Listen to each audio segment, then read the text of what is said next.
Assalamualaikum warahmatullahi wabarakatuh. Salam sejahtera bagi kita semua. Salam Om Swastiastu, Namo Buddhaya, salam kebajikan. Alhamdulillah teman-teman, kita pada session hari ini bertemu dengan salah satu tokoh di Gerakan Pramuka. Ya, dia namanya Kak Izul. Kalau panggilan di Pramuka itu kan Kak biasanya ya. Benar. Dulu ketika kenal sama beliau 1 tahun yang lalu. Nah, waktu itu saya tidak tahu bahwa kalau beliau itu dari Pramuka juga. Karena dulu ketika SD teman-teman, Mas Ijul, saya juga ikut Pramuka ketika SD sampai MTS. Ya. Jadi saya ingin bernostalgia sama teman-teman juga yang ikut Pramuka dan Kak Izul juga di sini. Makanya saya undang Kak Izul ke sini. Oke, Kak Izul, nggak apa-apa lah, maskernya dicopot. Oke, nggak apa ya. Biar teman-teman lebih jelas. Oke, kita kan sudah prokes tadi. Ya, sudah. Ya. Kak Izul aslinya mana? Saya asli sini, asli Purwosari. Asli Purwosari. Kalau orang tua? Orang tua satu dari Tulungagung. Tulungagung. Bapak dari Tulungagung. Kita sama-sama Tulungagung berarti. Oh iya, Mas Asli siapa lagi? Tulungagung, iya. Wah, satu Wah. apa kita? Satu frekuensi habis. Satu frekuensi, satu kampung halaman. Satu kampung halaman. Oke. Ibu dari asli dari sini. Oke. Dulu awal masuk Pramuka itu tahun berapa sampean? Awal masuk Pramuka tahun berapa Ya, ya? awal ikut SD Pramuka. pokoknya. SD kelas 4 kalau nggak salah ya. Kelas 4. Heeh. Siapa sih yang mengenalkan sampean di Pramuka ini? Yang mengenalkan ini, wah ini teman-teman kita ini Mas, teman kita semua. Sampean tahu Mas Fahri kan ya? Oke. Mas Fahri. Kalau saya kan kenalnya Icang. Oh, Mas Yang Icang. pertama yang mengenalkan saya ke Pramuka, yang ngajak saya ikut Pramuka itu Mas Icang sama Mas Fendi. Oh, Mas Mas Fendi. Fendi, Pak Kameha. Somerson Kameha. Kameha. Oke. Dua orang itu orang yang bertanggung jawab mengajak saya ikut. Tapi Pramuka. Mas kok- Icang ini tidak bertanggung jawab ya? Lah, Lah ini. sampai sini yang aktif cuma saya. Mas Fendi sama Mas Icangnya wah, nggak Wah. teruskan. Saya Tolong sekali. bertanggung jawab Mas Fendi sama Mas Icang. Mas Icang sama Mas Fendi. Oke, Mas Ijul. Kalau kita boleh bernostalgia, saya tanya Oke, saja lah siap. sama Mas Ijul ya. Apa sih sebenarnya nilai-nilai yang terkandung dalam Gerakan Pramuka? Nilai-nilai yang terkandung dalam Gerakan Pramuka. Iya. Nilai-nilainya yang terkandung dalam Gerakan Pramuka itu adalah nilai-nilai ketuhanan, Oke. nilai karakter, Mm-mm. pendidikan karakter, Iya. kemudian nilai bela negara, Bela cinta negara, tanah cinta air, tanah air. juga nilai-nilai tentang kecakapan hidup. Nilai tentang kecakapan hidup. Ya. Wah, sebenarnya terlalu dalam ya nilai-nilai. Bukan hanya kalau dulu kan ketika SD saya diajarkan untuk keprok ya kan, tepuk Ya, pramuka, prok. Nah, gitu. itu yang memang ya perlu kita memang kita sadari yang orang-orang tahu tentang pramuka itu memang hanya tepuk-tepuk, Iya. kemudian main-main, Iya. yel-yel gitu ya. Tapi sebenarnya kalau ditinjau atau ditilik lebih dalam, Gerakan Pramuka itu sangat kompleks sekali. Sangat dan kompleks sekali. Sangat dalam, sangat Nilainya itu punya sangat makna dalam, yang punya makna. dalam. Ya, itu tadi. Oke. Nilai-nilai itu tadi. Nah, sebenarnya yang membedakan organisasi pramuka sama organisasi lain ini apa, Mas Ijul? Yang Yang membedakan menurut sampean lah. pertama tentu visualnya ya Mas ya. Oke. Kita lihat dari seragamnya. Oke. Pramuka selalu diidentikan dengan seragam coklat muda, coklat Oke, tua, coklat muda, coklat tua. dengan hasduknya, scarf ya. Iya. Kalau kita kan nyebutnya hasduk, Hasduk. ada yang nyebut setengah leher, ada yang Iya. nyebut kaju leher. Mm-mm. Kemudian juga apa ya, baretnya. Baret. Ya, Oke, sering lihat kan iya. anak-anak pramuka pakai baret. Mm-mm. Itu kalau dari visualnya. Mm-mm. Tapi kalau dari dalamnya nilai Iya, yang terkandung, nilai-nilai yang terkandung sebenarnya ya. yang membedakan itu adalah pramuka ini atau gerakan pramuka ya, organisasinya kan namanya gerakan pramuka. Gerakan pramuka ini adalah suatu organisasi pendidikan non formal yang menyelenggarakan pendidikan kepramukaan bagi tunas-tunas muda penerus bangsa. Tunas-tunas muda Ya, penerus bangsa. Wow. Ya itu, mungkin itu ya intinya. Yang membedakan dengan organisasi lain itu adalah pramuka ini bergerak di bidang pendidikan non formal yang kita nyebutnya itu pendidikan kepramukaan. Enggak, sebenarnya pendidikan non formal ini wajib dilakukan di setiap lembaga apa tidak sih? Kalau kita bicara tentang pramuka sebenarnya sifatnya ya sukarela, tapi memang ya sekarang ada ekstra wajib itu ya, ada ekskul wajib. Kalau ngomong pendidikannya dulu lah, pendidikan. Kalau pendidikan pendidikannya, kepramukaan. Pendidikan kepramukaannya bagi anggotanya itu sukarela. Kalau bagi gimana seluruh nih Mas siswa, Masih? Bagi seluruh siswa ya enggak ya sukarela itu tadi bagi yang berminat saja dan secara hati nuraninya ingin ikut pramuka ya ikut pramuka. oke, saya kira itu Eh, memang dikhususkan untuk seluruh warga Indonesia. Karena kan baru-baru ini ada isu kan, eh, ekstrakurikuler wajib pramuka, ya kan? iya ya, Gimana itu ya menurut Mas Izul? itu memang jadi apa ya salah satu topik Ah, hangat oke, yang topik sudah hangat. dibicarakan terutama di lingkungan pendidikan kepramukaan ya, Hmm. utamanya senior-senior saya, kakak-kakak pelatih dan kakak-kakak pembina membicarakan ini. Hmm. Ya banyak pro dan kontra dan banyak perbedaan pendapat. Sebenarnya kita juga sedikit sungkan gitu Hmm. sama lembaga pendidikan dan orang-orang bahwa pramuka itu diwajibkan. Iya. Eh tapi ya alhamdulillahnya kita bisa lebih mengenalkan pramuka itu ke skup yang lebih banyak Hmm. sehingga mereka bisa kenal pramuka, suka pramuka, bahkan bisa menjadi anggota pramuka.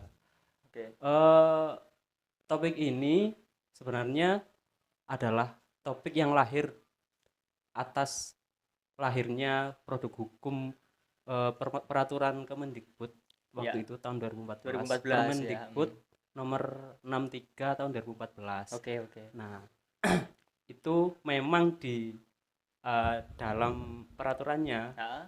itu mengharuskan pendidikan formal, pendidikan dasar dan menengah, SD, SMP, SMA itu melaksanakan ekstrakurikuler wajib Pramuka. pramuka. Oke. Eh, ya yang perlu dipahami mungkin sebenarnya ada 3 model yang bisa dilaksanakan Mas ya. Oke. Nggak sesederhana ekskul wajib gitu aja. Oke. Sebenarnya di situ dijelaskan ada 3 model yang bisa dilaksanakan, yaitu model blok, model aktualisasi, sama model reguler. Maksudnya itu adalah untuk mendidik kepramukaan, ya nilai-nilai kepramukaan atau Ya, mengenal pramuka itu ada 3 model gitu ada 3 maksudnya ya. model. Oke. Yang pertama tadi blok. Yang pertama model blok. Ya itu apa sih sebenarnya? Model blok itu adalah model yang lembaga pendidikan itu bisa melaksanakan itu di awal tahun ajaran baru. Kayak Misalnya bersami. kalau kakak Ya. bisa Kakak, waduh kakak, aku belum pernah masih ini jadi kakak. tahu persami, Iya. kema-kema persami atau perjusami Bersami. itu. Nah, itu di awal tahun ajaran baru dan itu diintegrasikan ke MPLS kalau sekarang. Oke, Dulu kita MOS Oke. diintegrasikan dalam jadwal MPLS. MLS.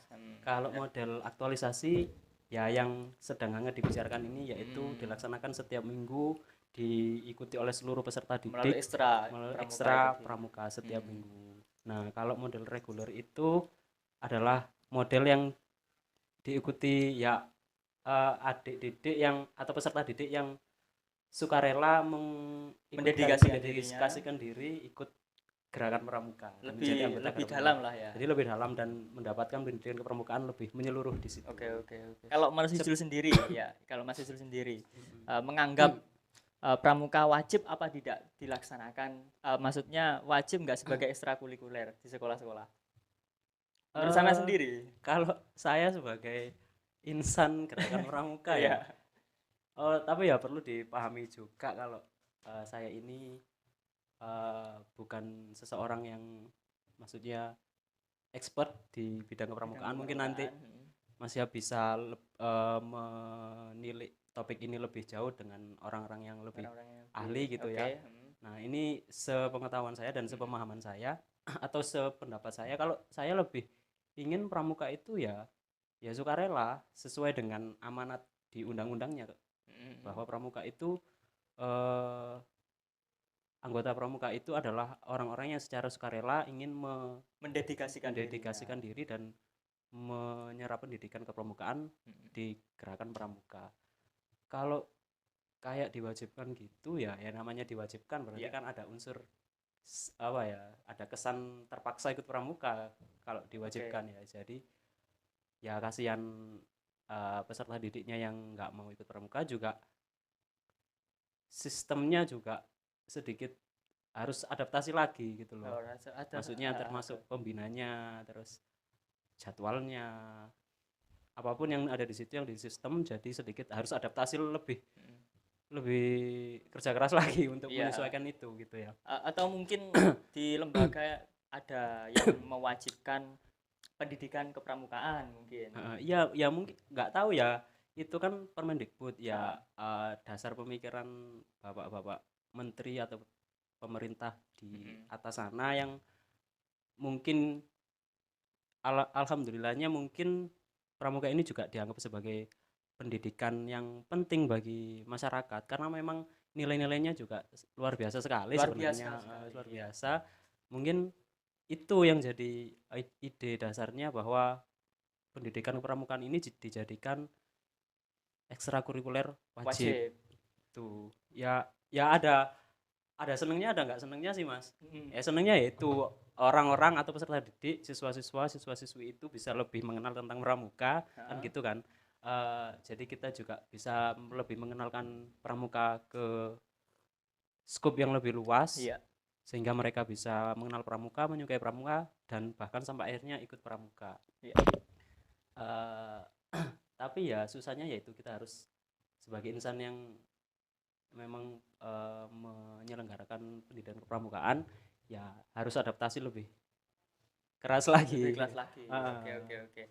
Kalau ngomong masalah pramuka Garuda ya kan, saya hubungkan ke situ. Itu apa sih? Iya. Apakah yang kata sampean di model ketiga itu tadi? Mengarah pada model ketiga itu tadi.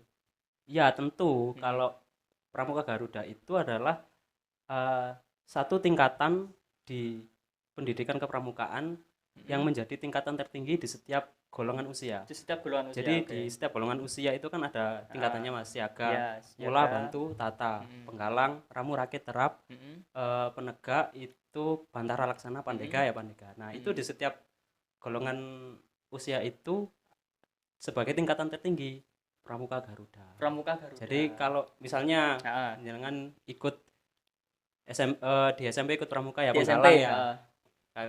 Mas ya bisa nempuh ramu, setelah menempuh ramu, lulus ramu, menempuh rakit, setelah menempuh rakit, menempuh terap, baru kalau sudah berhasil menempuh terap, itu bisa menempuh pramuka Garuda. Wah, iya.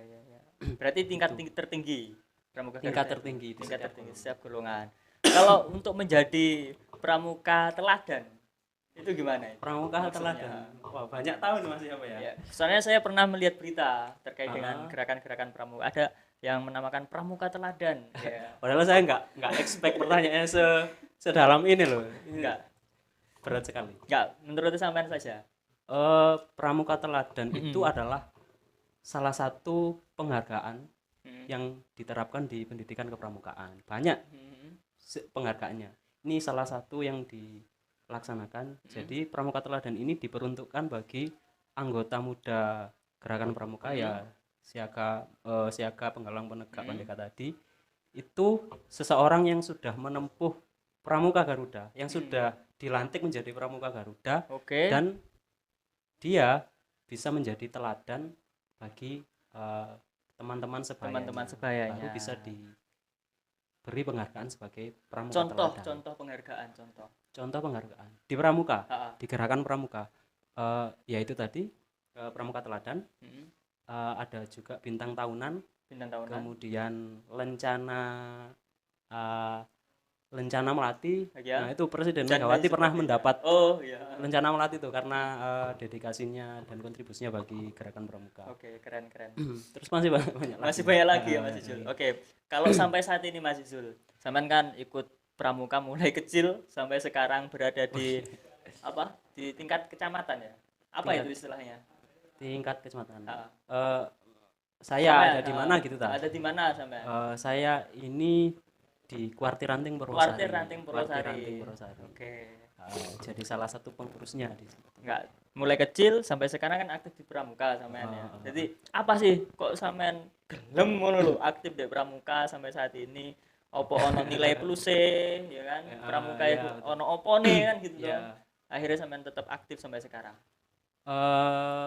Kalau ditanya itu, kalau dulu kecil, pas waktu masih kecil, kenapa saya ikut pramuka dan apa yang didapatkan, saya mendapat kegembiraan. Kegembiraan. Kalau Wah, di kita pramuka bergembira lah waktu bergembira. kecil ya, bisa main-main sama teman-teman, Karena di pramuka itu mengajar selain nilai-nilai itu tadi ya, mengajarkan eh, kegiatan-kegiatan yang gembira, kegiatan-kegiatan yang rekreatif, Oke. edukatif gitu waktu itu. Kemudian juga punya banyak teman dari sana, banyak relasi, Banyak relasi, banyak teman. terus mendapatkan kegiatan di luar rumah selain olahraga tentunya ya. Nah, tapi setelah tumbuh remaja, dewasa, saya menyadari bahwa pramuka itu tidak hanya sekedar gembira-gembira doang. Bukan hanya Nggak tepuk hanya pramuka, nggak hanya tepuk tepuk pramuka. pramuka, nggak hanya tepuk pramuka, nggak hanya yel-yel, nggak hanya main-main kegiatan gitu. Ternyata ya itu tadi, kita di pramuka mendapatkan nilai-nilai yang yang luar biasa itu tadi. Oke. Nilai-nilai tentang karakter, kecakapan hidup, bela negara, ketuhanan juga, yaitu. Dan Berarti itu yang pendidikannya paling juga. penting Ternyata ya. pramuka itu adalah pendidikan Pendidikan non formal. non formal. Nah, kalau boleh saya berpendapat juga ini Mas Yusuf ya. Kan saya setiap SD, ya kan, SD, SMP, SMA, kita kan pakai apa seragam coklat muda sama coklat tua ya kan. Iya. Dan itu digunakan juga di pramuka. Iya. Jadi otomatis saya berjiwa pramuka gitu loh. Iya. Secara visual loh ya. Saya berjiwa pramuka meskipun saya belum belajar apa itu kepramukaan. Iya, karena Karena memang belum masuk ekstrakurikuler waktu itu ya kan. enggak berjiwa pramuka karena meskipun Karena belum dapat memakai nilai. seragam saja. Oh, gitu. Paham maksud saya? Iya, iya, paham, Kan paham, saya paham. memakai seragam Maksudnya itu, coklat. dulu Iya. ketika SD. SD pakai seragam pramuka. Iya. Ya kan wajib memang kan. SD, SMP, SMA juga SMA, ada. iya, ada. Iya. Seragamnya ya itu kan coklat. Ya benar. Benar sih. Jadi otomatis pendidikan kepramukaan memang sebenarnya diajarkan ke seluruh rakyat Lapisan Indonesia. masyarakat. Iya, nggak kepikiran. Iya sebenarnya iya gitu Bener, Mas, aja. bener. Sebenarnya kan gitu. Cuma mungkin ada teman-teman yang tidak ikut ekstrakurikuler dan lain sebagainya. Jadi nilai-nilai pramuka nggak tahu. Ini Iya. menurut saya pribadi loh.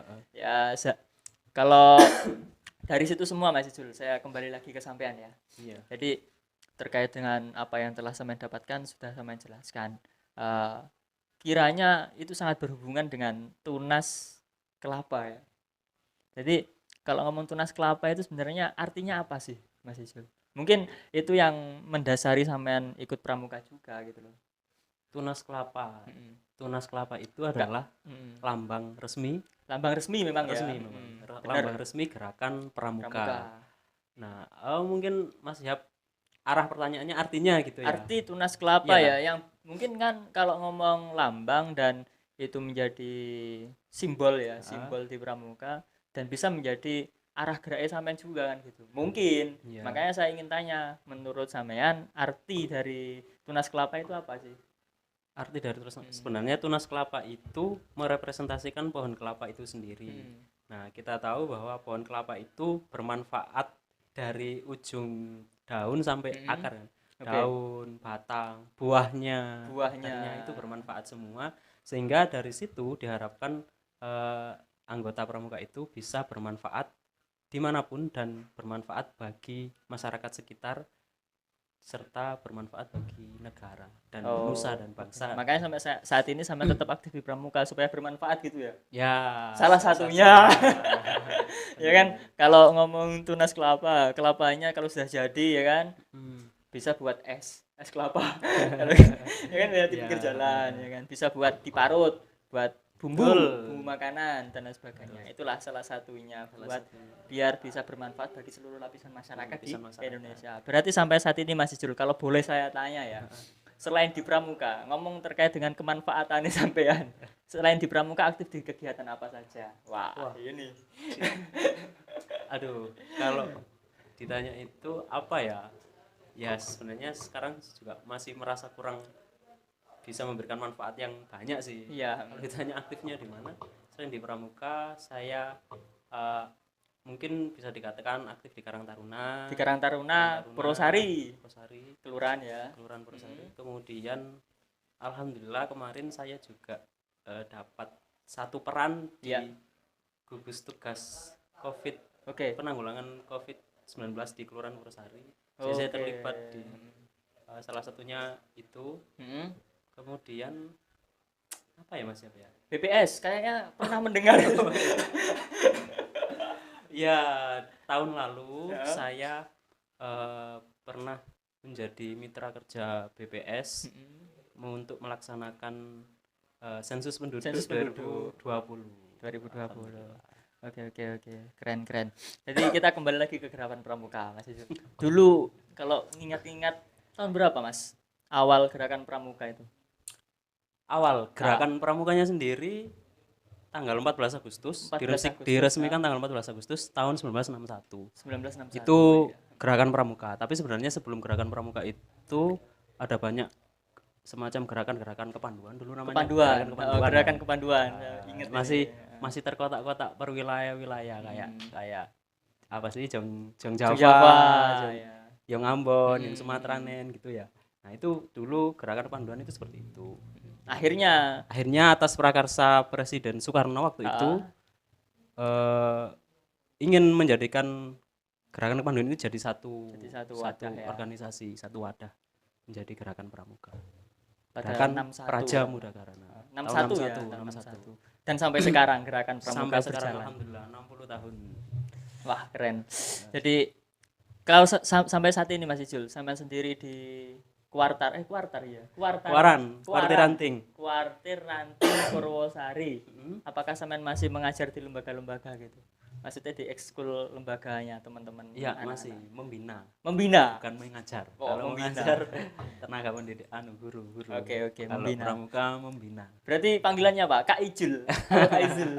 Ya, sehariannya seperti itu kalau di Kak Ijul. Iya kan, dulu kan sampean juga kalian ikut pramuka di SD kan, manggil pembina Kak toh. Kak Izul. Kak siapa? Kalau di pramuka itu yang saya kagumi ketika namanya masih MI atau SD ya. Itu ada seorang perempuan biasanya. Kalau kakaknya perempuan seneng aku diajar. Kalau kakaknya perempuan seneng diajar. Kalau laki-laki kadang malu. Waduh. Tapi mungkin yang laki-laki, yang perempuan lebih seneng kakak yang laki-laki. Iya, bisa jadi seperti itu. Oke. Keren. Dulu ada pengalaman menarik waktu saya membina. Jadi dulu itu saya pernah digombalin malah sama anak SD. Iya. Anak-anak penggalang SD. Oke. Dulu itu bilang gini adiknya, kak, mundur dikit. Loh, kenapa dek? Gantengnya kelewatan. Waduh, sampai anak-anak sekarang itu luar biasa. Cuma yang lebih ditekankan dalam gerakan pramuka nilai-nilainya itu tadi sebenarnya Mas Izul ya. Ya, nilai-nilai. Ya, yang nggak banyak orang pahami tentang pramuka itu nilai-nilainya, pendidikannya. Tapi ya mungkin itu juga apa ya, kita nggak nyalahkan mereka sih, kan mungkin kita kurang menunjukkan itu kepada teman-teman. Mungkin ada yang salah awam dari kita. Mungkin ya bisa jadi kan? Itu juga jadi PR buat kita. Jadi baru-baru kemarin Presiden Joko Widodo kan mengatakan 14 Agustus Hari Pramuka. Beliau mengatakan bahwa gerakan pramuka harus menjadi garda terdepan penanggulangan COVID, yang mana waktu itu dijelaskan kalau bisa untuk mengawal vaksinasi, ya kan? Ya, mungkin sampai saat ini apa yang telah dilakukan di Purwosari, di sampean sendiri terkait hal tersebut, pernyataan Jokowi tersebut, apa yang sudah dilakukan? Kalau terkait dengan pernyataan Bapak Presiden tadi, ini di lingkup Kuaran Purwosari ya. Kuaran Purwosari salah. Terkait dengan penanggulangan pandemi COVID-19, Kuaran Purwosari sudah melaksanakan pembagian masker secara gratis bagi masyarakat dan pengendara jalan. Dan telah melaksanakan penyemprotan disinfektan ke tempat-tempat umum seperti tempat ibadah. Kemudian kemarin di Pasar Purwosari. Bersama dengan Pak Camat, Pak Dan Ramil, Pak Kapolsek selaku mapiran Gerakan Pramuka Kuartir Ranting Purwosari. Itu tahun lalu. Terus kemarin itu kita selain membagikan masker secara gratis lagi, kita juga membagikan sembako bagi masyarakat yang membutuhkan. Kalau terkait dengan pengawalan vaksinasi? Oh iya, kemarin kami juga sempat membantu pelaksanaan vaksinasi di Kecamatan Purwosari. Berarti sudah terrealisasi ya, meskipun sedikit. harapan presiden tadi. Oke, Ya, oke alhamdulillah. teman-teman. Nah, ini terakhir teman-teman. Saya ingin bertanya sama Mas Izul. Kira-kira setelah apa yang telah dilakukan Mas Izul di Gerakan Pramuka, harapan besar untuk Gerakan Pramuka ke depan ini apa, Mas Izul? Harapan besar. Oke. Ya, berangkat dari ini mungkin Mas ya. Heeh. Anggapan masyarakat tentang gerakan pramuka itu kan mungkin hanya itu Hanya saja, bergembira. hanya bergembira, hanya tepuk-tepuk, kemudian senang-senang, yel-yel. Tetapi sebenarnya di pramuka itu banyak nilai-nilai luar biasa, Yang luar nilai-nilai biasa. pendidikan yang bisa kita dapatkan. Oke. Dan itu diajarkan ke setiap anggota gerakan pramuka. Nah, Oke. makanya saya senang kemarin Mas siap menghubungi, ayo podcast bareng podcast gitu ya. bareng bahas pramuka. Oh ya, ini bisa jadi salah satu cara untuk mengenalkan bahwa pramuka itu enggak sesederhana itu loh. Enggak sesederhana Bahwa pramuka itu sepenting ini gitu. Sedangkal itu. Tidak sedangkal itu.